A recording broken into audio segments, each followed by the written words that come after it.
Sveiki, aš esu Renata Lazdin ir šiandien pristatau Jums savo trečiąją knygą Tvarkingų ir laimingų namų knygą, kurią mes parengėme kartu su Netvarkos nykštuku. Tai taip, išties šita knyga ypatinga tuo, kad tai yra knyga ir tėvams, ir vaikams.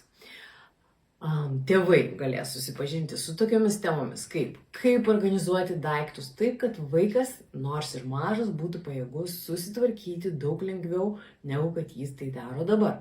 Kaip organizuoti dieną, kaip nuosekliai, kodėl svarbu nuoseklumas kai kurių pasikartojančių įvykių tam, kad mūsų vaikas būtų ramesnis.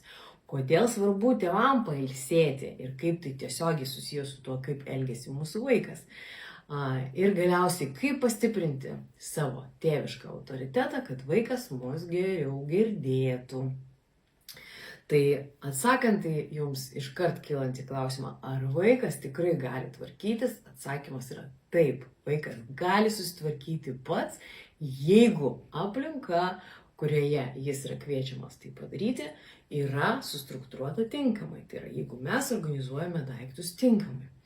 Ir kitas dalykas, kurį noriu jums dabar išduoti, vienas iš daugelio mažyčių patarimų, kurie yra knygoje, tai yra žinia, kad vaikas išties negali pažadėti ir negali tesėti pažado.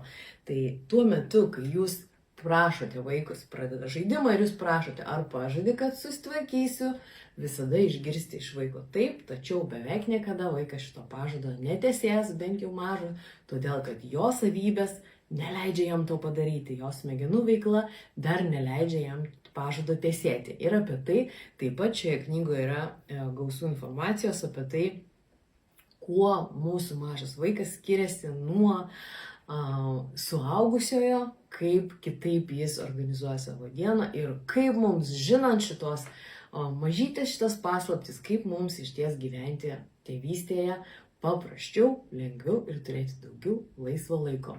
Linkiu gero skaitymo jums ir gero užduočių įgyvendinimo jūsų vaikams. Kviečiu patirti ir atrasti didįjį stebuklą, kad vaikams išties labai patinka tvarka. Sėkmės!